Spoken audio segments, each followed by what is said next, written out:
Hello friends, this is Dheeraj Maurya, a physics teacher. Welcome back to this online learning platform Braincell City. Friends, आज हम class 12th के physics शुरू करने जा रहे हैं जिसमें हम पहली यूनिट से शुरू करेंगे और पूरा सिलेबस कवर करेंगे। ठीक है, तो हमारी पहली यूनिट क्या है फ्रेंड्स? यूनिट फर्स्ट है हमारा इलेक्ट्रोस्टैटिक्स। यूनिट फर्स्ट है हमारा इलेक्ट्रोस्टैटिक्स में हम ऐसी इलेक्ट्रिसिटी की बात करते हैं कि जो किसी भी कंडक्टर पे या किसी भी मेटल किसी भी बॉडी पे स्थिर रहती है। तो पहली यूनिट हमारा है इलेक्ट्रोस्टैटिक्स। ठीक, हम यहाँ इलेक्ट्रोस्टैटिक्स की बात करेंगे, स्टैटिक्स डायनेमिक्स की नहीं। तो इसमें आपको जो है 4 चैप्टर पढ़ने हैं इलेक्ट्रोस्टैटिक्स में।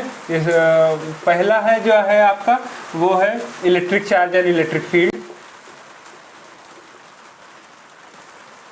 Electric charge and electric field.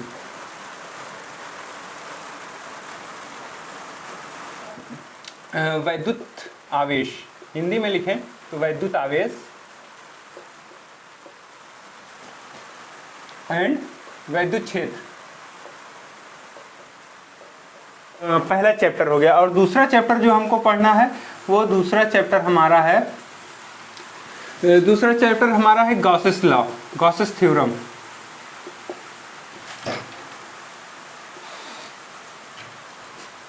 And my third chapter is electric potential.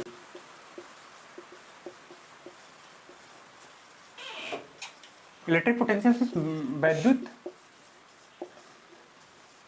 विभव। और fourth chapter, last chapter of this unit is electrical capacitance.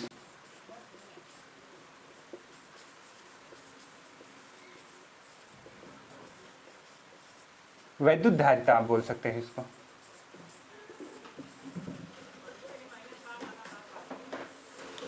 ठीक है, तो पहला चैप्टर हमारा है electric charge and electric field, मतलब वैद्युत आवेश और वैद्युत क्षेत्र। इसमें हम किसी भी इलेक्ट्रिक चार्ज और इलेक्ट्रिक फील्ड्स के बारे में डिस्कस करेंगे। जैसे कोई चार्ज है उसके कारण क्या फील्ड जनरेट हो रहा है, उस फील्ड के कारण किसी दूसरे पॉइंट चार्ज किसी दूसरी वैद्युत आवेश बिंदु आवेश पे क्या फोर्स लग रहा है, इन सब सारी चीज़ों पे चर्चा की जाएगी। जैसे कूलॉम्स लॉ, ये बहुत इंपॉर्टेंट टॉपिक्स हैं वैद्युत आवेश और वैद्युत क्षेत्र चैप्टर के। और फिर सेकंड चैप्टर हमारा है गॉसेस थ्योरम, माने गॉस की प्रमेय। इस पेंडेमिक सिचुएशन की वजह से ये इस साल के सिलेबस से बाहर कर दिया गया है, लेकिन हम इसको भी एक ब्रीफ वे में इसको भी कवर कर लेंगे ताकि आपको आगे चल के प्रॉब्लम ना हो। और हमारा थर्ड चैप्टर ये है इलेक्ट्रिक पोटेंशियल, वैद्युत विभव। वैद्युत विभव जैसे कोई पॉइंट चार्ज है, अगर आप उसको इन्फिनिटी से आप किसी भी दूसरे पॉइंट तक जो आपकी पहुंच में है, इन्फिनिटी से उस पॉइंट चार्ज को अगर आप लेके आए तो आपको कितना पोटेंशियल, कितना फोर्स, कितनी एनर्जी चाहिए, इन सब चीज़ों के बारे में चर्चा करेंगे।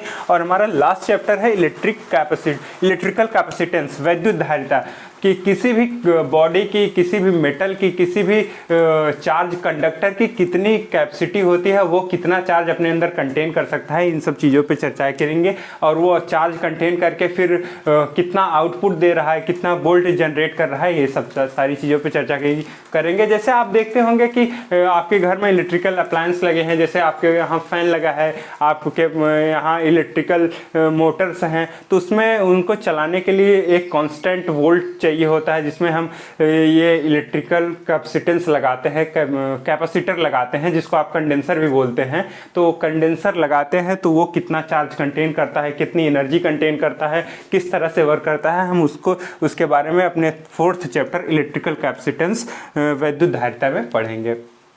तो आइए हम लोग शुरू से चैप्टर टू चैप्टर पढ़ते हैं। तो आज पहला चैप्टर हम शुरू करने जा रहे हैं जो कि है हमारा electric charge and electric field. तो आज हम अपने सिलेबस का पहला चैप्टर स्टार्ट कर रहे हैं, पहली यूनिट का पहला चैप्टर जो कि है हमारा electric charge and electric field. तो मैं आपको जैसे कुछ इवेंट्स बताऊं, जैसे आप बचपन में रहे होंगे, जब आप सेकंड थर्ड फोर्थ या क्लास फिफ्थ क्लास में पढ़ रहे होंगे, तो आप एक एक्टिविटी करते थे, अपने फ्रेंड्स को जादू दिखाते थे। आप कह सकते हैं कि जैसे आपके पास वो ग्लास की एक स्केल हुआ करती थी, मैंने भी किया है खुद। तो एक ग्लास की वो स्केल हमारे पास होती थी, हम उसको अपने बालों में रगड़ते थे, अपने टी शर्ट पे रगड़ के खूब तेज़ी से, फिर उसको ऐसे ज़मीन पे फैलाते थे, ज़मीन पे ऐसे ज़मीन के पास से ऐसे गुजारते थे, तो वो ग्लास की स्केल कागज़ के छोटे छोटे टुकड़े, तिनके, धूल मिट्टी के कण, पक्षियों के पंख अपने मतलब अट्रैक्ट कर लेता था, अपने से चिपका लेता था। तो हम अपने दोस्तों को दिखाते थे कि ये एक जादू है। तो हम उस टाइम में तो नहीं जान रहे होते आखिर ये ऐसा क्यों हो रहा है। और जैसे मैं आपको बताऊं कि जब आप छोटे थे तो ब्लैक एंड वाइट टीवी हुआ करती थी। ब्लैक एंड वाइट टीवी बहुत सारे लोगों ने नहीं देखा होगा। इस समय तो तरह तरह की स्मार्ट टीवी, एलईडी टीवी, ये सारी चीज़ें आ गई हैं। तो ब्लैक एंड वाइट टीवी अब शायद ही किसी के यहाँ होगी। तो लेकिन बहुत पहले जब हम लोग छोटे थे बचपन में, तो सबके यहाँ भी मैक्सिमम लोग के यहाँ ब्लैक एंड वाइट टीवी हुआ करती थी। तो उसमें एक खास बात थी कि जब वो टीवी चल रही होती तो अगर हम उसके पास अपने हाथ ऐसे ले जाते थे, ऐसे फेरते थे, तो हमारे रोंगटे जो हैं वो टीवी की स्क्रीन के द्वारा अट्रैक्ट कर लिए जाते थे। मतलब हमारे रोंगटे ऐसे खड़े हो जाया करते थे। और आकाश में बिजली का चमकना, और जब बारिश के दिनों में आप देखते होंगे कि बहुत तेज बिजली, बहुत कड़क चमकती है ना, दिन में भी उजाला हो जाता है। इनफैक्ट रात में तो होता ही है, लेकिन दिन में भी जितनी रोशनी हमें सूर्य से आ रही है उससे कहीं कई गुना ज़्यादा रोशनी हमारे आसपास फैल जाती है। और एक बहुत इम्पॉर्टेंट इवेंट्स मैं आपको बताऊं कि सर्दियों के दिनों में जब मौसम शुष्क होने लगता है, जैसे फेब मार्च का महीना हो, तो आप क्या देखते हैं कि जैसे धूप वूप होती है तो सब अपने स्वेटर्स उतारने लगते हैं। तो वैसे आप भी किए होंगे कि जब फेब एंड मार्च का महीना चलता है सर्दियों के दिनों में, तब जब हम अपने स्वेटर्स अपने शरीर से उतारते हैं या सिंथेटिक क्लॉथ्स अपने शरीर से उतारते हैं तो हमें चट चट की आवाज़ें सुनाई देती हैं। और अगर यही कपड़े आप अंधेरे कमरे में जाके उतारें तो चट चट आवाज़ के साथ आपको स्पार्क नज़र आता है, चिंगारियाँ दिखती हैं। तो इस तरह की ढेर सारी घटनाएं, आकाश में बिजली चमकना, किसी ग्लास स्केल के द्वारा रगड़ने से कागज़ के छोटे छोटे तिनके, पक्षियों के पंख, धूल मिट्टी के कण, ये सब अपनी तरफ अट्रैक्ट करना, और टीवी की स्क्रीन के द्वारा हमारे रोंगटे को अट्रैक्ट करना, इस तरह की ढेर सारी घटनाएं जो हैं हमारे मन में बहुत कौतूहल पैदा की हैं कि आखिर क्यों ऐसा होता है। ये सारे इवेंट्स जो हैं कैसे गवर्न हो रहे हैं, किसके कारण ये सारी चीज़ें हो रही हैं। तो अगर मैं आपको इसका आंसर दूं, एक छोटा आंसर दूं, तो ये सारी घटनाएं जो हैं इलेक्ट्रिक चार्ज से गवर्न होती हैं। इसके सेंटर में इलेक्ट्रिक चार्ज है। ये सारी घटनाएं इलेक्ट्रिक चार्ज के कारण ही हो पा रही हैं कि इलेक्ट्रिक चार्ज का ट्रांसफॉर्मेशन होता है, तो ये सारी चीज़ें दूसरी छोटी छोटी चीज़ों को अट्रैक्ट करने लग जाती हैं। तो अब आपके मन में क्वेश्चन उठ रहा होगा कि आखिर इलेक्ट्रिक चार्ज है क्या, इलेक्ट्रिक चार्ज है क्या, ये कैसे चीज़ों पे काम करता है, ये कैसे एक चीज़ से दूसरी चीज़ पे ट्रांसफ़र हो जाता है। इस तरह के तमाम सारे प्रश्न, तमाम सारी कन्फ्यूजन सबसे आपके दिमाग में उठ रही होंगी। तो हम अब देखेंगे कि इलेक्ट्रिक चार्ज हमारा है क्या, और ये किस तरह से किसी भी ऑब्जेक्ट पे, किसी भी मेटल पे, किसी भी कंडक्टर पे कैसे काम करता है। ठीक है, तो पहला जो है इलेक्ट्रिक चार्ज। इलेक्ट्रिक चार्ज हमारा, मैं आपको थोड़ी सी हिस्ट्री बताऊं कि कैसे इसकी डिस्कवरी हुई। तो लगभग 600 ईसा पूर्व एक ग्रीक के एक फिलासफर कह लीजिए आप, एक फिलासफर थे, बहुत ही फेमस फिलासफर, डॉक्टर थेल्स नाम था उनका। तो उन्होंने देखा कि अंबर नामक पदार्थ को जब फ्लैनेल या ऊनी कपड़ों पे रगड़ा जाता है तो वो इस तरह की प्रॉपर्टी जनरेट करता है। किस तरह की प्रॉपर्टी की, वो कागज के टुकड़े, कार्क के टुकड़े, घास के तिनके अपने तरफ अट्रैक्ट करने लगता है। तो सबसे पहले इस घटना को, ये तो बहुत पुरानी बात है कि बहुत सालों से हो रही थी, लेकिन किसी ने नोटिस नहीं किया। सबसे पहले नोटिस करने वाले फिलोसोफर थे, आप साइंटिस्ट भी कह लीजिए। तो सबसे पहले फिलोसोफर डॉक्टर थेल्स ने देखा कि अंबर ही एक अंबर है जो इस तरह की प्रॉपर्टी अपने अंदर लिए हुए है कि उसको अगर किसी ऊनी कपड़े पर रगड़ा जाए तो वो छोटी छोटी चीज़ों के, पक्षियों के पंख और धूल मिट्टी के कण, घास के तिनके, कागज के टुकड़े, कार के टुकड़े, ये सब अपनी तरफ अट्रैक्ट कर रहा है। कहने का मतलब कि जो हमारा अंबर है, अंबर नामक जो पदार्थ है, उसको ऊनी कपड़े से रगड़ा जाए तो उस पर चार्ज आ जाता है। इसी वजह से वो सारी चीज़ों को अट्रैक्ट कर रहा है। अब अंबर क्या है? अंबर मैं आपको बताऊं तो अंबर ये आज के समय में एक जीवाश्म के रूप में पाया जाता है, जो किसी पेड़ का निकला हुआ गोंद है। जैसे आज भी पेड़ों की छालों से गोंद निकलता है, आप लोग देखे होंगे।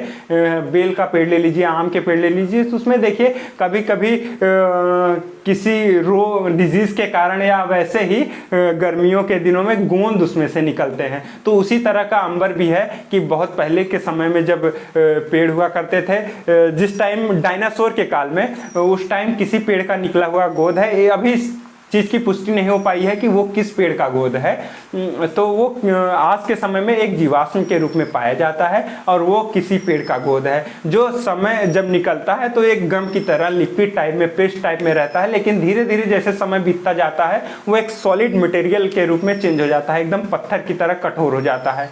तो मैं आपको अंबर का एक और उदाहरण दूं। जैसे आप अगर जुरासिक पार्क मूवी देखे होंगे, बहुत पुरानी मूवी है हॉलीवुड की, जिसमें डायनासोर का जिक्र आता है। तो जुरासिक पार्क में आप देखे होंगे जो डॉक्टर रहता है जिसने क्लोन बनाया था डायनासोर का, तो वो क्या करता है कि वो किसी भी माइंस में उसको वही अंबर मिलता है और उसमें एक मच्छर दबा होता है उसके अंदर, वो मच्छर डायनासोर का खून चूसा होता है। बाद में उसी मच्छर से खून निकाल के डीएनए वगैरह निकाल के बाद में वो लोग, साइंटिस्ट लोग, डॉक्टर लोग मिलके क्लोन तैयार करते हैं। तो वो अंबर के अंदर ही वो मच्छर दबा पड़ा था और ये अंबर की ये प्रॉपर्टी है कि जब ये निकलता है लिक्विड टाइप में, अगर उस पर कोई तिनका, कोई भी पत्ती, कोई भी कीट पतंगा आके बैठ जाए तो धीरे धीरे वो उसमें चिपक जाता है और धीरे धीरे वो उसको अपने अंदर ले लेता है और बहुत सालों साल तक उसको सुरक्षित रखता है। तो ऐसे वो भी मच्छर खून चूस के बैठा होगा और वो धीरे धीरे उसके अंदर हो गया होगा, उसी में मर के दब के पड़ा होगा।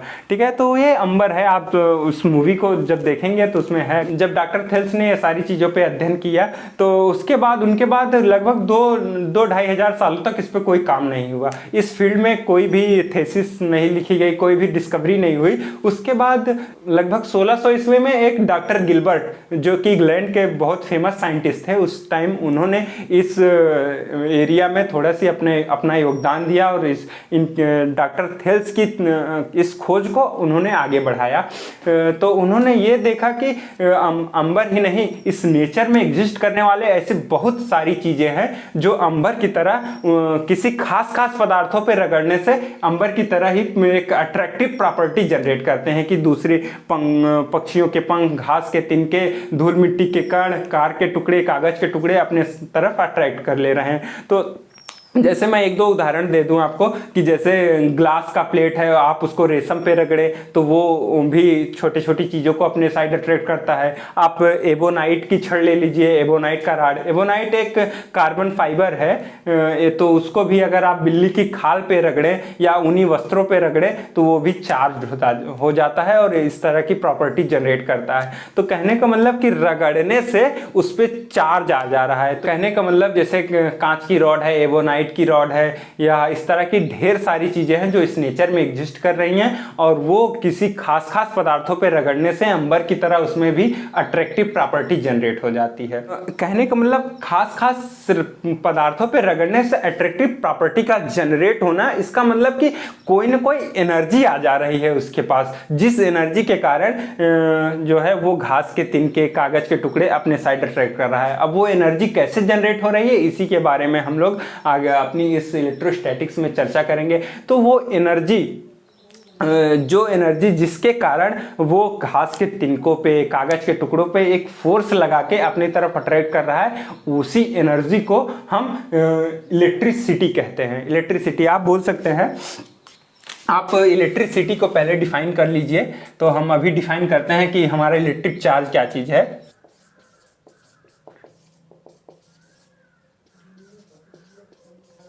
इसको हिंदी में वैद्युत कहते हैं। तो इलेक्ट्रिसिटी क्या है कि आप लिख सकते हैं the energy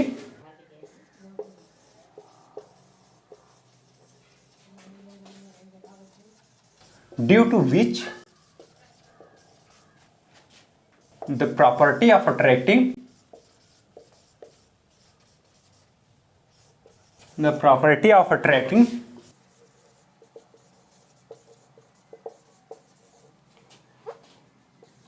of light things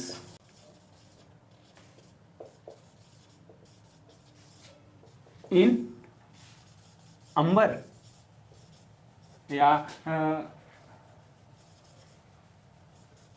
other object भी आप कह सकते हैं, other things is produced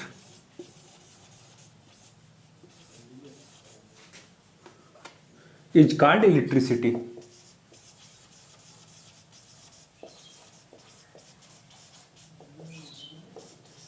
city कहने का मतलब कि the energy due to which the property of attracting of light things in amber और amber like things produced is called electricity. कहने का मतलब कि वह ऊर्जा जिसके कारण अंबर या अंबर की तरह अन्य पदार्थ हल्की हल्की चीजों को अपनी तरफ अट्रैक्ट करने की प्रॉपर्टी जनरेट कर लेते हैं, उस एनर्जी को ही हम लोग इलेक्ट्रिसिटी कहते हैं। और जिस भी पदार्थ पे, जिस भी ऑब्जेक्ट पे या अंबर पे ही ये इलेक्ट्रिसिटी जब आ जाती है, तो ये एनर्जी आ जाती है, तो हम उसको कहते हैं वो ऑब्जेक्ट या वो पदार्थ इलेक्ट्रीफाइड हो गया है, वैद्युतमय हो गया है।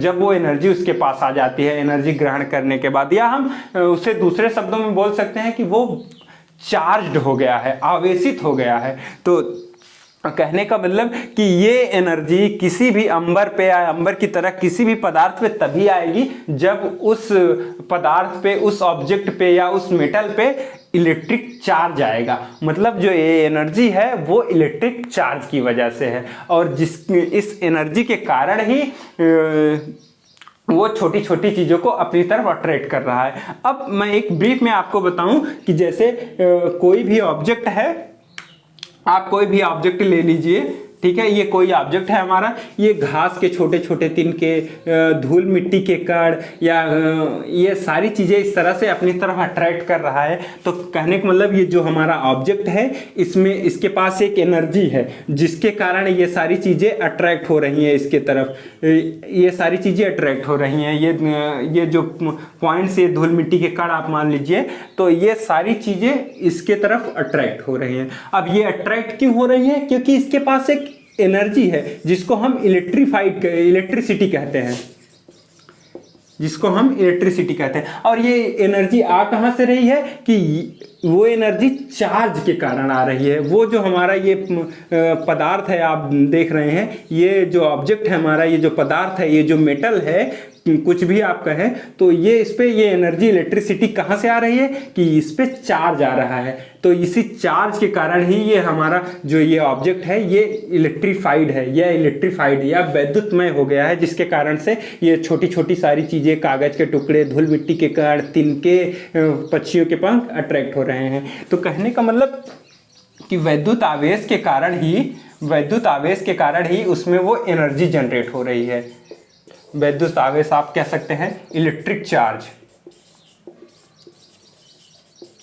इलेक्ट्रिक चार्ज के कारण ही ये इलेक्ट्रिसिटी जो है इस ऑब्जेक्ट में जनरेट हो रही है, और इसी इलेक्ट्रिसिटी, इसी एनर्जी की वजह से ये सारी घटनाएं, ये सारे तिनके, कण, ये सब आदि आदि इस पे अट्रैक्ट हो रहे हैं। तो ये जो एनर्जी है, ये जो इलेक्ट्रिसिटी है, जो एनर्जी है, जो वैद्युत आवेश के कारण इस पदार्थ में जनरेट हुई है या आई है, वो स्टेट रहती है, या आप कह सकते हैं स्थिर रहती है। स्थिर रहने का मतलब कि जैसे अगर आपके पास कोई लंबा सा पदार्थ है, ठीक है, आप अगर इस सिरे को इस, जैसे आप मान लीजिए ये ग्लास की रॉड है या एबोनाइट की रॉड है, आप इसको इसके उपयुक्त पदार्थ, जैसे अगर ये एबोनाइट है तो ये आप बिल्ली की खाल ले लीजिए, अगर ये कांच है या ग्लास है, अगर ये ग्लास है, अगर तो आप इसको रेशम से रगड़िए। रेशम से रगड़ने पे इस हिस्से को, ध्यान दीजिएगा, हम इस हिस्से को अगर रगड़े रेशम से, तो ये हिस्सा जो है चार्ज्ड हो जाएगा, ये हिस्सा इलेक्ट्रीफाइड हो जाएगा, ये हिस्सा इलेक्ट्रीफाइड हो जाएगा। तो ये सिर्फ जो कागज के टुकड़े, धूल मिट्टी के कण हैं, वो सारी चीजें सिर्फ इसी हिस्से में अट्रैक्ट होंगी। ध्यान दीजिएगा आप मेरी बातों को, ये सारी चीजें जो है इसी हिस्से में अट्रैक्ट होंगी। कोई घास का तिनका यहाँ नहीं चिपकेगा, कोई कागज के टुकड़े यहाँ नहीं चिपकेंगे, धूल मिट्टी के कण यहाँ नहीं चिपकेंगे। क्यों? क्योंकि केवल यही हिस्सा चार्ज हुआ है, इसी हिस्से को हमने रगड़ा है रेशम के कपड़े पे या रेशम से।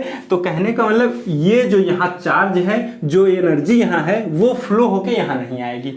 वो फ्लो करते करते, जैसे आप देखते होंगे ना कि कोई आपके पास मेटेलिक रॉड है या आयरन ले लीजिए, आप अगर एक हिस्सा गर्म करेंगे तो आपका दूसरा हिस्सा भी गर्म हो जाता है, दूसरे सिरे पे भी एनर्जी फ्लो करके पहुंच जाती है। लेकिन यहाँ इलेक्ट्रोस्टैटिक की कंडीशन में जो रगड़ने से जो इलेक्ट्रिसिटी पैदा हो रही है, जो एनर्जी पैदा हो रही है, वो सिर्फ एक ही हिस्से में है, वो दूसरे हिस्से में फ्लो होके नहीं जा रही है। तो कहने का मतलब कि जो हमारी इलेक्ट्रिसिटी जनरेट हो रही है वो स्टेट है, वो स्थिर है, एक सिरे से दूसरी सिरे पे वो ट्रांसफर नहीं हो रही है, मूव नहीं कर रही है। तो आप अब यहीं से हमारा ये जो है इलेक्ट्रोस्टैटिक्स का जन्म हुआ। आप बोल सकते हैं इलेक्ट्रोस्टैटिक्स क्या है।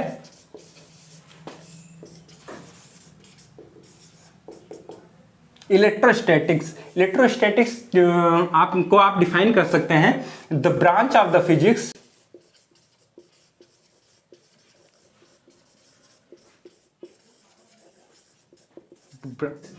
in which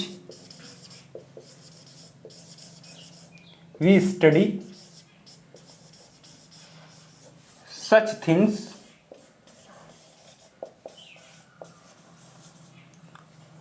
on which the charge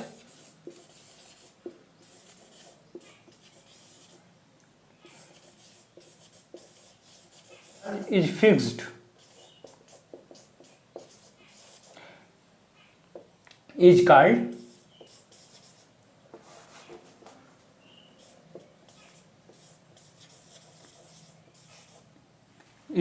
electrostatics।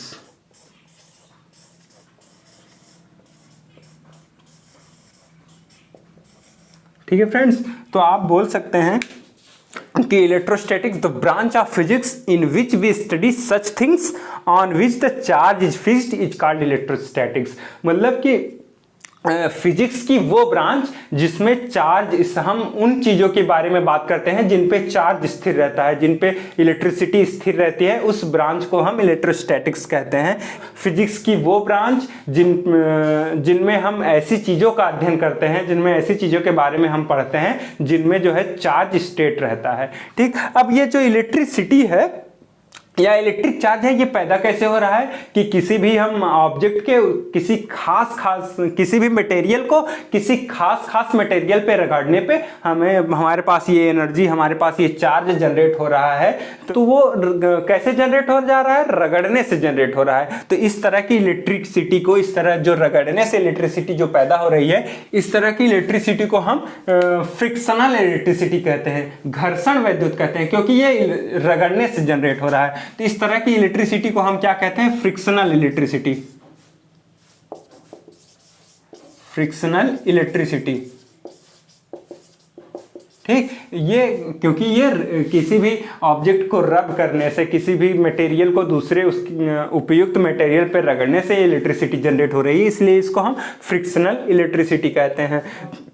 अब आप समझ गए होंगे कि इलेक्ट्रिसिटी क्या है और इलेक्ट्रिक चार्ज क्या है। इलेक्ट्रिक चार्ज को भी आप डिफाइन कर सकते हैं कि इलेक्ट्रिक चार्ज जिसके कारण कोई भी मटेरियल जो है किसी इलेक्ट्रिक फील्ड कहने का मतलब विद्युत क्षेत्र। अब विद्युत क्षेत्र की बात आ गई तो मैं आपको बता दूं विद्युत क्षेत्र क्या है, कि जैसे कोई भी ऑब्जेक्ट है या कोई पॉइंट चार्ज ही ले लीजिए।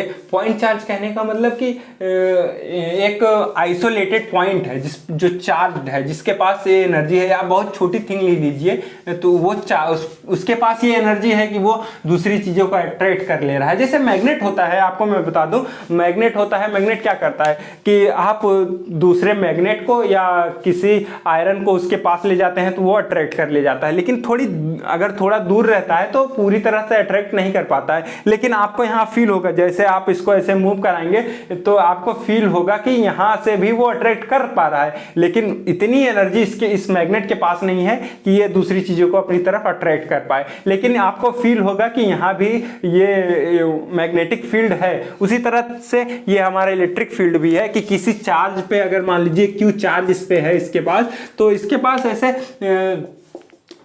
जो है ऐसे फील्ड होता है। ठीक है, ऐसे इस तरह का फील्ड होता है कि मतलब यहाँ इंटेंसिटी ज़्यादा होती है, ज़्यादा फील्ड यहाँ दूसरा चार्ज आएगा तो वो अट्रैक्ट या रिपेल कर देगा। लेकिन अगर चार्ज यहाँ भी रखा है या उस तरह की चीज़ें यहाँ है तो वो अट्रैक्ट नहीं कर पाएगा, तभी फील्ड का अनुभव होगा। तो इलेक्ट्रिक चार्ज किसी भी मटेरियल का मतलब वैद्युत आवेश को अगर आप डिफाइन करें, तो अगर आप वैद्युत आवेश को डिफाइन करें तो आप बोल सकते हैं किसी भी द्रव्य का, किसी भी मैटर का, किसी भी मटेरियल का वह गुण है जिसके कारण वो इलेक्ट्रिक फील्ड और मैग्नेटिक फील्ड भी इसमें शामिल है। मैं आगे आपको इलेक्ट्रोमैग्नेटिज्म को बताऊंगा कि जब कोई चार्ज है तो कैसे मैग्नेटिक फील्ड भी साथ साथ जनरेट करता है, इलेक्ट्रिक फील्ड जनरेट करने के साथ साथ कैसे वो मैग्नेटिक फील्ड को जनरेट करता है, मैं आगे बताऊंगा।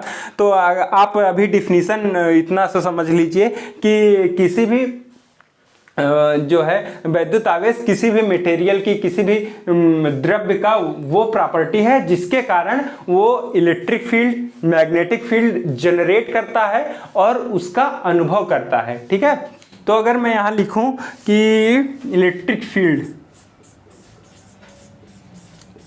इलेक्ट्रिक चार्ज पहले देखते हैं।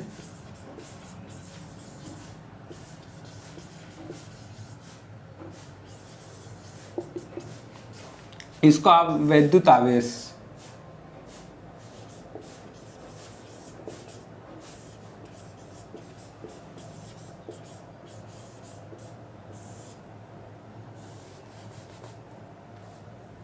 The property of the material,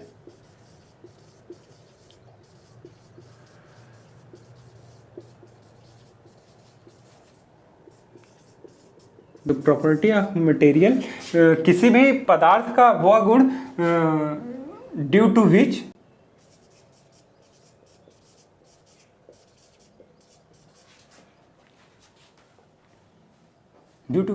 the material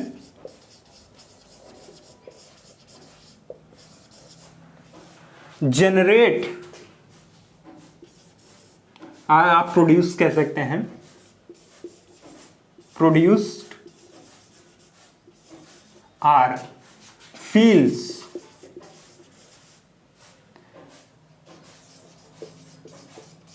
electric field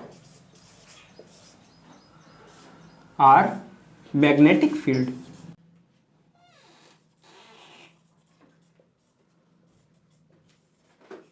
ठीक है, तो आप कहने का मतलब electric charge the property of material due to which the material produce or fields electric fields or magnetic field, कि कोई आवेश किसी भी द्रव्य का, कोई आवेश किसी भी द्रव्य का वो गुण है जिसके कारण वो मटेरियल जो है इलेक्ट्रिक फील्ड और जो है मैग्नेटिक फील्ड का अनुभव करता है और उसे जनरेट भी करता है। किसी भी पदार्थ, इलेक्ट्रिक चार्ज क्या है कि किसी भी मटेरियल की, किसी भी पदार्थ का वह गुण है जिसके कारण से वो पदार्थ, वो मटेरियल जो है इलेक्ट्रिक फील्ड और मैग्नेटिक फील्ड को उत्पन्न भी करता है, जनरेट भी करता है, प्रोड्यूस भी करता है और उसको अनुभव भी करता है। कि आप वैद्युत आवेश को किसी फील्ड में ले जाएंगे तो वो फील करेगा कि यहाँ पे इलेक्ट्रिक, मतलब वो फील करेगा कि यहाँ पे इलेक्ट्रिक फील्ड है कि नहीं है, और वो खुद अपना एक इलेक्ट्रिक फील्ड जनरेट भी करता है। पहला चैप्टर हमारा electric charge and electric field है, तो हम और इलेक्ट्रिक चार्ज के बारे में और सारी चीज़ों के बारे में स्टडी करेंगे कि इस पर फोर्स कैसे लगता है, ये जनरेट कैसे होता है, वगैरह वगैरह। तब तक मैं थोड़ी सी जगह बना लूँ।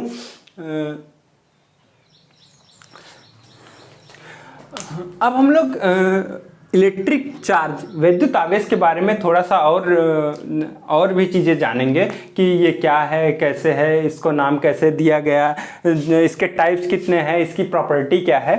तो वैद्युत आवेश जो है ये दो तरह के होते हैं। आप पिछली भी क्लासों में पढ़े होंगे कि वैद्युत आवेश या इलेक्ट्रिक चार्ज दो टाइप के होते हैं, एक पॉजिटिव चार्ज, एक निगेटिव चार्ज। तो मैं आपको बताऊं कैसे ये नाम रखा गया, कैसे ये पॉजिटिव और निगेटिव चार्ज कहा गया। तो जैसे जब शुरू में ये जब पता हमको चल गया कि जो है अंबर की तरह और बहुत सारे पदार्थ हैं, जैसे ग्लास की रॉड है, एबोनाइट की रॉड है, तो इन सब में भी ये प्रॉपर्टी जनरेट होती है। जैसे आप मान लीजिए कि आपके पास दो रॉड है, एक ग्लास की रॉड है, ये है हमारा ग्लास,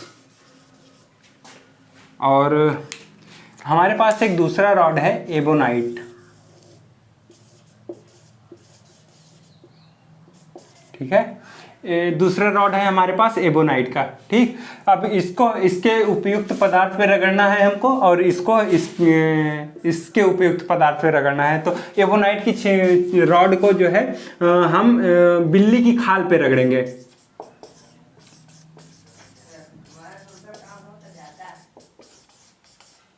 इसको हम बिल्ली की खाल पे रगड़ेंगे और ग्लास को हम रेशम पे रगड़ेंगे। ठीक है, इसको हम रेशम पे रगड़ेंगे। ठीक, तो अब रगड़ के हमको क्या करना है कि ये देखना है कि इस पे सेम चार्ज आ रहे हैं हम और या डिफरेंट चार्ज आ रहे हैं। तो हमने जब इसको एबोनाइट के रॉड को जो है, एबोनाइट की छड़ को बिल्ली के खाल पे रगड़ा और एक धागे से इसको लटका दिया। ठीक, इसको एक धागे से रगड़ के लटकाया गया है, इसको रब कर दिया गया है। अब रब करने से इस पे इलेक्ट्रिसिटी आ गई है। अब हमको पता नहीं किस टाइप की इलेक्ट्रिसिटी आई है, उसका नेचर क्या है, तो बस हमने इसको रगड़ा। हम यही टेस्ट कर रहे हैं कि इस पे किस तरह की इलेक्ट्रिसिटी आई है। तो हमने इसको बिल्ली की खाल को इस तरह से रगड़ के लटका दिया है। फ्रीली लटक रहा है, इसमें ये फ्रीली लटक रहा है। और वही काम हम सेम टू सेम ग्लास के रॉड के साथ करेंगे कि ग्लास के रॉड को रेशम से रगड़ेंगे और फिर इसको भी फ्रीली ऐसे लटका देंगे। ठीक है, अब हम क्या करेंगे कि हमने दोनों को लटकाया, फिर ये देखा कि जो है एक और एबोनाइट की रॉड लिया, दूसरा एबोनाइट की रॉड लिया। अब ध्यान से आप चीज़ों को समझते रहिए कि एक दूसरा एबोनाइट का रॉड लिया, उसको फिर से बिल्ली की खाल पे रगड़ा, फिर से उसको इसके पास लटकाया, फिर से इसको इसके पास लटकाया। दोनों एबोनाइट की छड़ है, दोनों को बिल्ली के खाल पे ही रगड़ा गया है और दोनों को पास पास में लटकाया गया। तो देखा ये गया कि जो एनर्जी, जो चार्ज इस पे जनरेट हुआ है वही सेम टू सेम इस पे जनरेट होगा, क्योंकि दोनों एबोनाइट ये दोनों सेम ही हैं। तो इनमें रिपल्सन हुआ, इसमें रिपल्सन हुआ। ये दोनों एक दूसरे को दूर मतलब रिपेल कर रहे हैं। तो इसमें प्रतिकर्षण, आप बोल सकते हैं प्रतिकर्षण हुआ। ठीक, रिपल्सन हुआ। ठीक है, ये दोनों एक दूसरे को रिपेल कर दिए, दूर हटाने लगे। ये इसको दूर हटाए, ये इसको दूर हटाया। ठीक, और वही सेम प्रोसेस जब हमने इसके साथ किया, एक दूसरा जो है ग्लास की रॉड को यहाँ पे लटकाया, दूसरा ग्लास का रॉड है, तो देखा ग्लास के, इसको भी हमने रेशम पे रगड़ा, तो ये भी दोनों एक दूसरे को रिपेल कर रहे हैं। ठीक, इनके बीच भी रिपल्सन हो रहा है।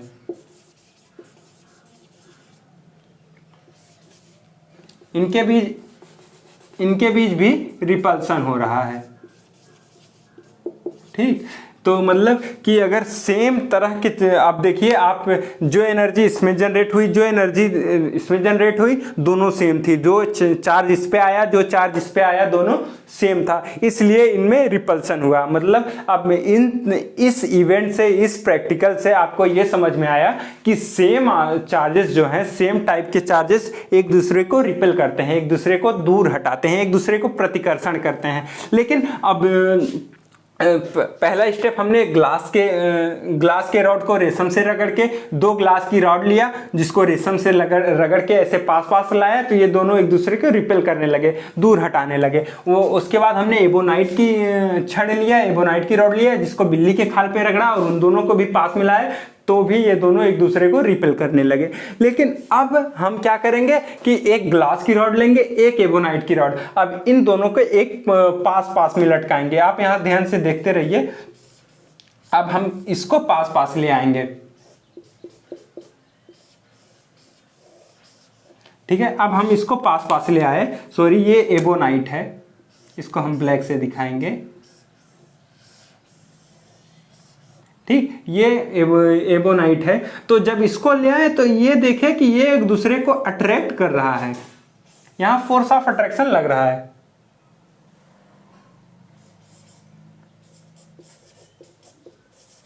ठीक, ये यहां पे आकर्षण हो रहा है।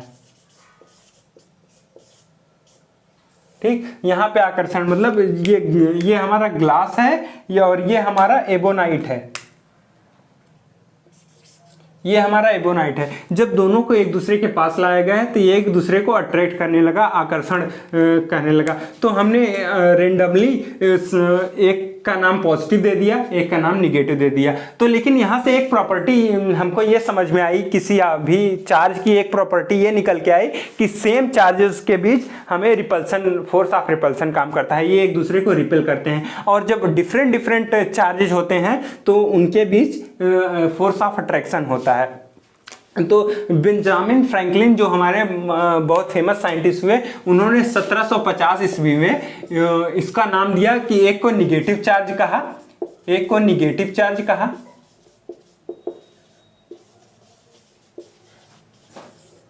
और दूसरे को पॉजिटिव चार्ज कहा।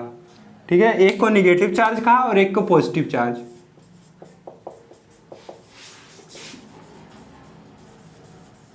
ठीक, बेंजामिन फ्रैंकलिन ने ही पॉजिटिव और निगेटिव नाम दिए थे चार्जेस के। तो अब लेकिन बाद में किस पे पॉजिटिव चार्ज आ रहा है और किस पे निगेटिव, बाद में इसकी भी खोज की गई। तो देखा ये गया कि जो एबोनाइट की रॉड थी और बिल्ली की खाल पे रगड़ी जा रही थी, इस पे प्लस चार्ज आ रहे थे। ठीक, बाद में जब इलेक्ट्रॉन्स और प्रोटॉन, इन सारी चीज़ों की खोज की गई तो ये पता चला कि किस पे पॉजिटिव और किस पे निगेटिव आ रहा है। तो इस पे देखा गया कि इस पे जो है पॉजिटिव चार्ज आ रहा है। पॉजिटिव चार्ज आने का मतलब जो है पॉजिटिव चार्ज आने का मतलब कि जब इलेक्ट्रॉन की खोज हो गई तो इलेक्ट्रॉन पे हमें पता चल गया किस पे माइनस चार्ज होता है। इलेक्ट्रॉन पे कितना चार्ज होता है? इलेक्ट्रॉन पे माइनस चार्ज होता है, जिसको हम ई माइनस से डिनोट करते हैं। तो इसका मतलब कि जिसमें से माइनस निकल गया उस पर पॉजिटिव चार्ज आ रहा है। मतलब बिल्ली की खाल को जब एबोनाइट की रॉड को जब बिल्ली की खाल से रगड़ा गया तो इस पर प्लस चार्ज आ गया। प्लस चार्ज कहने का मतलब कि इसमें से इलेक्ट्रॉन ट्रांसफर हो गया, इलेक्ट्रॉन इसमें चला गया। जब इलेक्ट्रॉन ई माइनस इसमें चला जा रहा है तो यहाँ पॉजिटिव चार्ज आ रहा है। और जब ग्लास को रेशम से रगड़ा गया तो देखा ये गया कि इस पे निगेटिव चार्ज आ रहे हैं। ये इन सारे रॉड पे निगेटिव चार्ज। ये जब इलेक्ट्रॉन, प्रोटॉन, न्यूट्रॉन की खोज हुई तभी ये डिफाइन हो पाया कि किस पे जो है पॉजिटिव चार्ज आ रहा है और किस पे निगेटिव। तो निगेटिव, अब निगेटिव चार्ज कहने का मतलब कि इलेक्ट्रॉन जो है रेशम से इसमें आ रहा है, ये इलेक्ट्रॉन को अपने अंदर मतलब कंटेन कर रहा है। जो रेशम से रगड़ने पे रेशम से कुछ इलेक्ट्रॉन इसमें चले आ रहे हैं। तो जब रेशम से कुछ इलेक्ट्रॉन इसके पास आ गए तो इसमें जो है माइनस चार्ज जनरेट हो गया, और जब रेशम से निकल गए इलेक्ट्रॉन तो इस पे रेशम पे भी प्लस चार्ज आया, रेशम पे प्लस और ग्लास पे माइनस। और उसी तरह आप एबोनाइट के साथ देख सकते हैं, एबोनाइट की रॉड से इलेक्ट्रॉन बिल्ली की खाल पे गए हैं तो बिल्ली की खाल पे माइनस चार्ज और एबोनाइट पे प्लस चार्ज।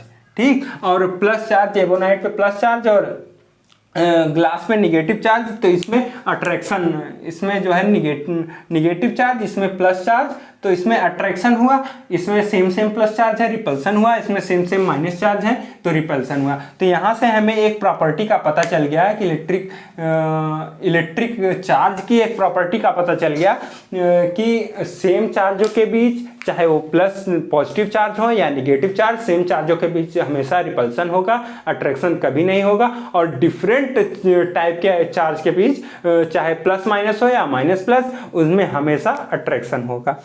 ठीक, हमने अट्रैक्शन और रिपल्सन के देख लिया कि कैसे पॉजिटिव, कितने टाइप के चार्ज होते हैं। दो टाइप के चार्ज होते हैं, एक पॉजिटिव एक निगेटिव। जिस पे इलेक्ट्रॉन आता है, जो इलेक्ट्रॉन ग्रहण करता है उस पे निगेटिव चार्ज आता है क्योंकि इलेक्ट्रॉन का चार्ज माइनस होता है।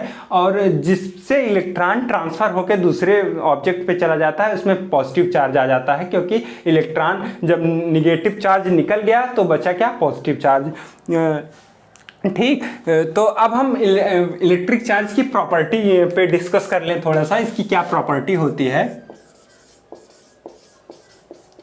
Property of electric charge.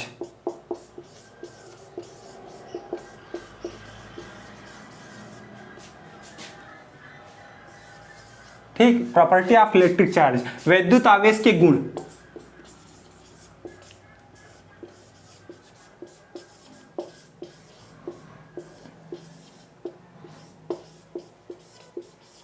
ठीक, तो ये फंडामेंटल प्रॉपर्टी पे हम डिस्कस करेंगे। तो पहली प्रॉपर्टी हमने यही देख लिया कि सेम चार्जों के बीच रिपल्सन, फोर्स ऑफ रिपल्सन काम करता है और डिफरेंट टाइप के चार्जों के बीच फोर्स ऑफ अट्रैक्शन काम करता है। तो आप यहाँ पहला लिख सकते हैं कि अट्रैक्टिंग एंड रिपल्सिव प्रॉपर्टी।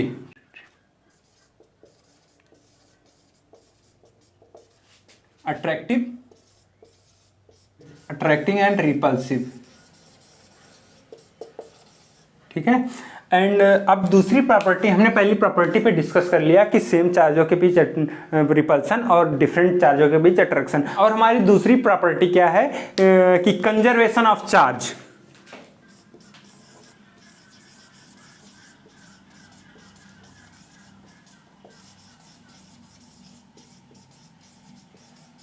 ठीक है, conservation charge, conservation of charge कहने का मतलब कि आवेश का संरक्षण। आप इसको हिंदी में भी मैं लिख सकता हूं, आवेश का संरक्षण।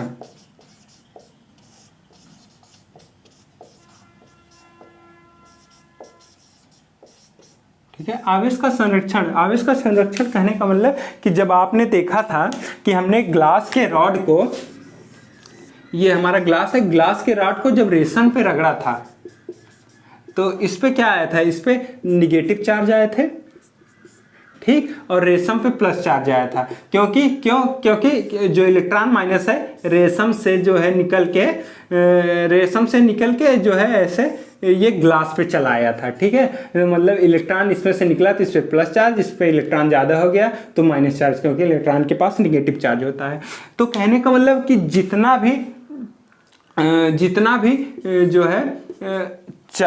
भी इलेक्ट्रॉन इसमें से इस पे आया है उतना माइनस चार्ज इसके पास है, और जितना भी इलेक्ट्रॉन इससे निकला है उतना इससे प्लस चार्ज है। मतलब कि जैसे दो चीज हमने दो ले लिया कि एक ये ऑब्जेक्ट है, एक ये ऑब्जेक्ट है, या दो मटेरियल हैं, हमने इसको रब किया, ऐसे रब किया तो इसमें अट्रैक्टिंग और रिपल्सिंग की प्रॉपर्टी या इलेक्ट्रिसिटी या इलेक्ट्रीफाइड हो गया, इलेक्ट्रिक चार्ज आ गया है, ये वैद्युत में हो गया, इस पर चार्ज आ गया है, अब दोनों में चार्ज आ गया है। तो अब हमने दोनों को ले जाके टेस्ट किया तो पता ये चला कि इस पे मान लीजिए निगेटिव चार्ज आया है और इस पे पॉजिटिव चार्ज आया है।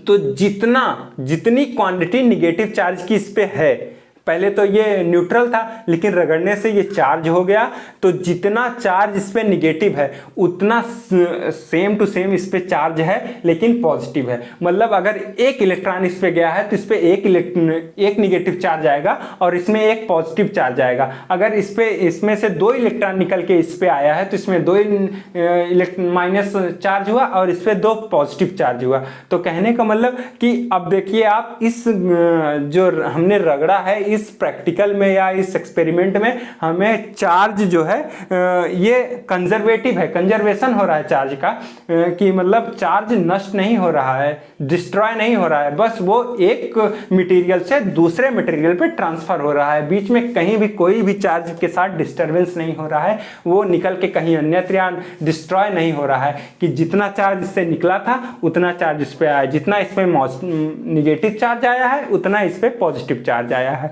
तो हमारा दूसरी प्रॉपर्टी ये हुई कि कंजर्वेशन ऑफ चार्ज, मतलब चार्ज हमेशा कंजर्व रहता है इसमें। और उसके बाद हमारी इसी क्रम में तीसरी प्रॉपर्टी जो है तो वो additivity.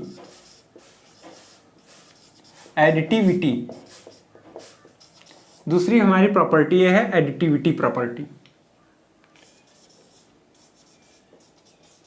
Additivity of charge, additivity मतलब ऐड करना, जोड़ना। एडिटिव चार्ज मतलब कि किसी भी, अगर मान लीजिए किसी भी बॉडी है, कोई भी बॉडी है, उसके अलग अलग आप एलिमेंट ले लीजिए, अलग अलग एलिमेंट, अलग अलग पार्ट ले लीजिए। जैसे यही बॉडी है, इस पे ये इतना पार्ट आप अगर वो करें, इतना पार्ट ऐसे अलग अलग पार्ट आप ले लीजिए तो आप क्या देखेंगे, एडिटिविटी कहने का मतलब कि टोटल चार्जों का सम जो है जैसे आप सम होना चाहिए, टोटल चार्जों का सम होना चाहिए, ये आइडेंटिटी रूल्स का फॉलो करती हैं। कहने का मतलब अगर इतनी दूर में आपका 5 निगेटिव चार्ज है, फिर 5 पॉजिटिव चार्ज है, फिर 5 निगेटिव चार्ज है, फिर 5 पॉजिटिव चार्ज है, तो टोटल पॉजिटिव चार्ज कितना हुआ? 10 पॉजिटिव चार्ज है, 10 निगेटिव चार्ज है, तो दोनों मिलके 0 हो गया। तो कहने का मतलब कि पॉजिटिव चार्ज से ऐड हो जाएगा, निगेटिव चार्ज से ऐड होगा। तो कहने का मतलब अगर 3 तरह के 4 आवेश हैं, 4 चार्ज है या 10 चार्ज है, 100 चार्ज है, 10 पे पावर 20 चार्ज है, 10 पे पावर 5 चार्ज है, तो उसमें जो है अगर 2 टाइप्स के चार्ज हैं, दोनों पॉजिटिव और निगेटिव दोनों तरह के चार्जेस हैं, तो उसको आपस में ऐड कर दीजिए, तो टोटल चार्ज हमें मालूम हो जाएगा। जैसे इसमें बताया कि इसमें अगर 10 पॉजिटिव चार्ज है और 10 निगेटिव चार्ज, यहाँ 10 निगेटिव चार्ज है, 10 पॉजिटिव चार्ज, तो आप दोनों को ऐड करेंगे तो पॉजिटिव निगेटिव मिलके 0 हो गया। तो टोटल चार्ज जो इसके पास है वो 0 है। कि कहने का मतलब जैसे टोटल चार्ज आप लिखें, टोटल चार्ज, ठीक है, total charge of a body, तो जैसे कोई बॉडी है, ठीक है, आप इस पे प्लस प्लस प्लस प्लस कर दीजिए, यहाँ माइनस माइनस माइनस, ठीक। अब देखिए 1 2 3 4 पॉजिटिव चार्ज है, 1 2 3 4 निगेटिव चार्ज है, दोनों मिलके 0, तो टोटल चार्ज क्या हुआ कर सकते हैं। मतलब ये अगर एक चार्ज प्लस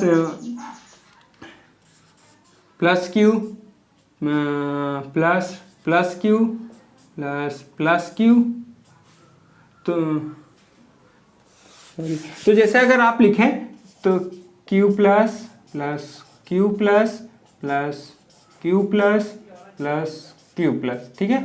अब उसके साथ plus minus Q plus minus Q plus minus Q plus minus Q, ठीक है। अब हम अगर इसको आप जोड़ें तो देखिए ये एक पॉजिटिव एक निगेटिव मिलके कैंसिल, इसको ये इसके साथ ऐसे मिलके कैंसिल हो गया, ठीक। सबको आप ऐड कर रहे हैं तो पॉजिटिव चार्ज निगेटिव चार्ज को न्यूट्रल कर दिया, या निगेटिव चार्ज एक पॉजिटिव चार्ज को न्यूट्रल कर दिया, तो टोटल चार्ज इस पे जो है 0। जितने भी positive number of positive charge और नंबर ऑफ निगेटिव चार्ज अगर इक्वल है तो टोटल चार्ज जो है 0। अगर आप यहीं एक पॉजिटिव चार्ज बढ़ा दीजिए तो एक हमें यहाँ और ऐड करना पड़ेगा, एक पॉजिटिव Q प्लस, तो आप देखिए 4 Q प्लस 4 Q माइनस, तो एक दूसरे को जो है मतलब न्यूट्रल कर दिए, तो बचा क्या? एक पॉजिटिव चार्ज बच गया, तो मतलब इस पे पॉजिटिव चार्ज है। अगर यहीं आप निगेटिव चार्ज एक ठो बढ़ा दीजिए तो इस आप एक यहाँ निगेटिव चार्ज बढ़ गया, तो अब ये क्या दे देगा? एक निगेटिव चार्ज दे देगा, ठीक। कहने का मतलब कि अलग अलग एलिमेंट पे जितने भी चार्ज हैं वो आपस में ऐड होके एक दूसरे को न्यूट्रल कर देंगे। अगर अलग अलग हैं और अगर सेम है तो पूरा काउंट करके आप लिख दीजिए, और अलग अलग हैं तो उसको जितने पॉजिटिव उतने निगेटिव एक दूसरे को मिलके न्यूट्रल, और जो पॉजिटिव या निगेटिव बचा है वही टोटल चार्ज हो जाएगा हमारा। तो ये रही हमारी तीसरी प्रॉपर्टी। और हम अपनी चौथी प्रॉपर्टी क्या है?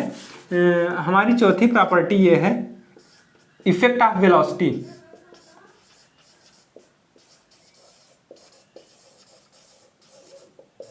ठीक, इफेक्ट ऑफ वेलोसिटी। तो चौथी प्रॉपर्टी क्या है कि जैसे ये हमारे पास ये मार्कर है हमारा, ठीक है, इस पे हमने पॉजिटिव चार्ज दे रखा है, ठीक है, 10 पॉजिटिव चार्ज है। अब अगर हम इसको ऐसे तेजी से ऐसे वेलोसिटी दें या किसी बस में लेके बैठ जाएं, किसी ट्रेन में लेके बैठ जाएं, तो फिर 1 घंटे बाद 2 घंटे बाद अगर आप देखेंगे तब भी इस पे 10 पॉजिटिव चार्ज ही रहेगा। ऐसा नहीं कि वेलोसिटी के कारण कुछ चार्ज डिस्ट्रॉय हो गया या कुछ एक्स्ट्रा चार्जेस आ गए। तो वेलोसिटी पे डिपेंड नहीं करता है, हमारा जो चार्ज है वो वेलोसिटी पे डिपेंड नहीं करता है, ठीक, वेलोसिटी से फ्री रहता है। इसको आप चाहे जितनी वेलोसिटी दे दीजिए, चाहे जितनी देर तक, तो अगर 10 पॉजिटिव चार्ज है या 10 निगेटिव चार्ज है तो उतना ही चार्ज रहना है, चार्ज का घटना बढ़ना नहीं है। तो मतलब कहने का मतलब कि चार्ज जो है वो वेलोसिटी पे डिपेंड नहीं करता है। और हमारी अगली प्रॉपर्टी क्या है? 5th property, quantization of charge.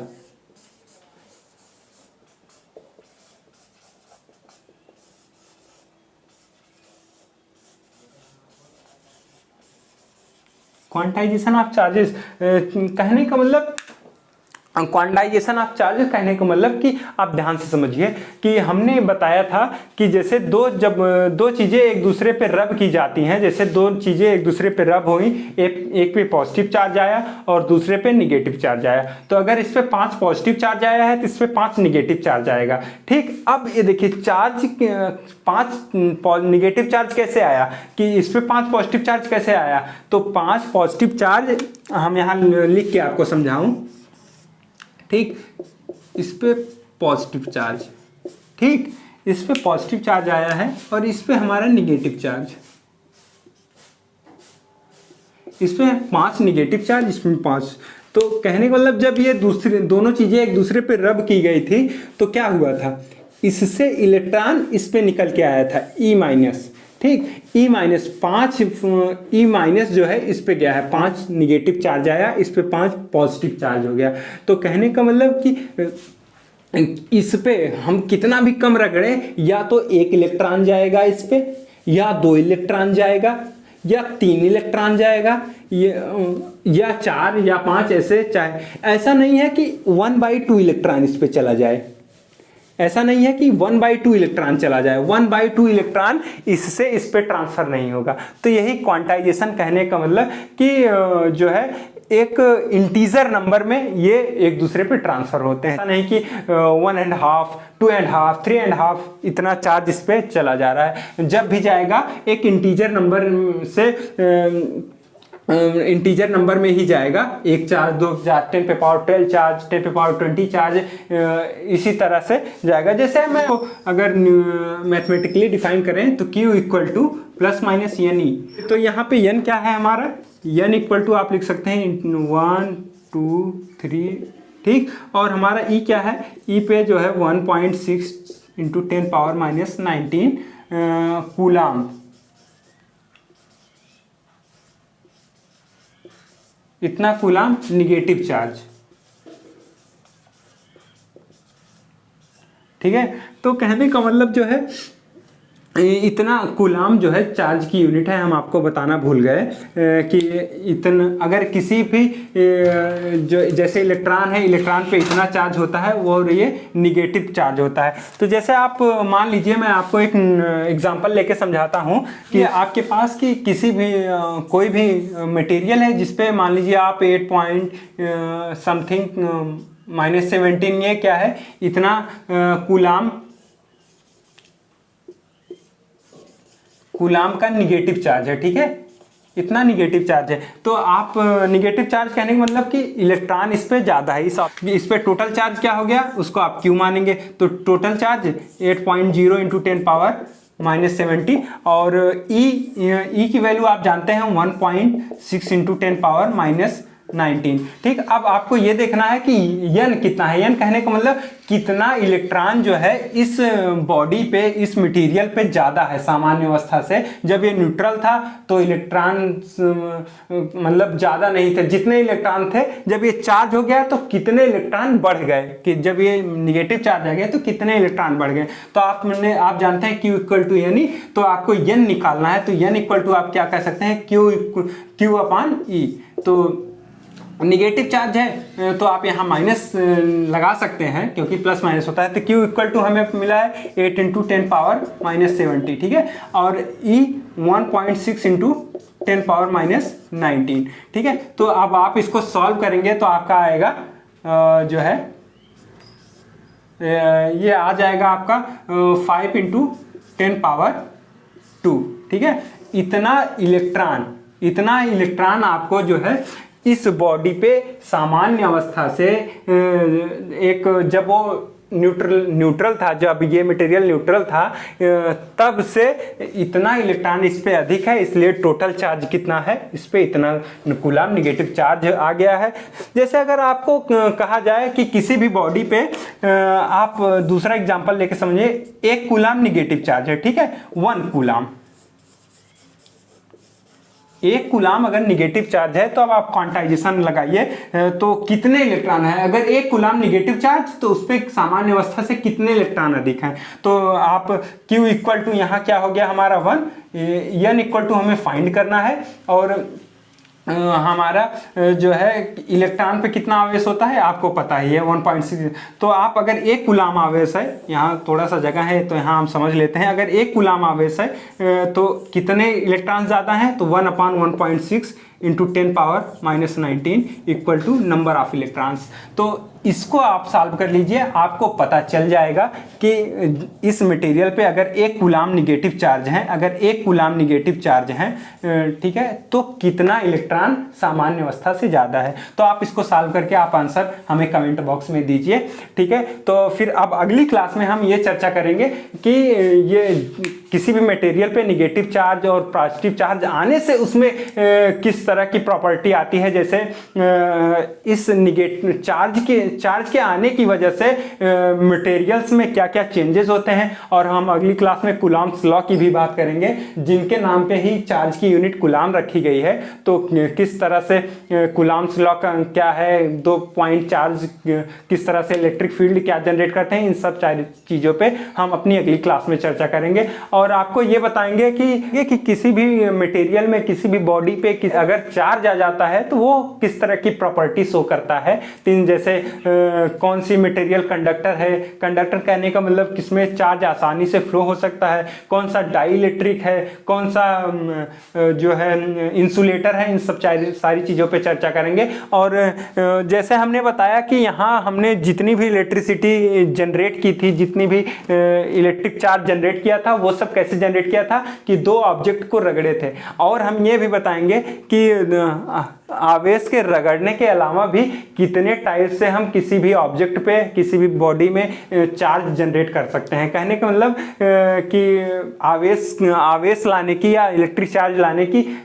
Methods of charging पे डिस्कस करेंगे। आवेशन की विधियां क्या हैं उस पर चर्चा करेंगे। और कोई मेटल है वो कंडक्टर है, या कोई भी मटेरियल है, मेटल तो कंडक्टर होता ही है, कोई भी मटेरियल है जो है वो किस तरह की प्रॉपर्टी रखता है, मतलब कि कंडक्टर है या इंसुलेटर है या डाइइलेक्ट्रिक है।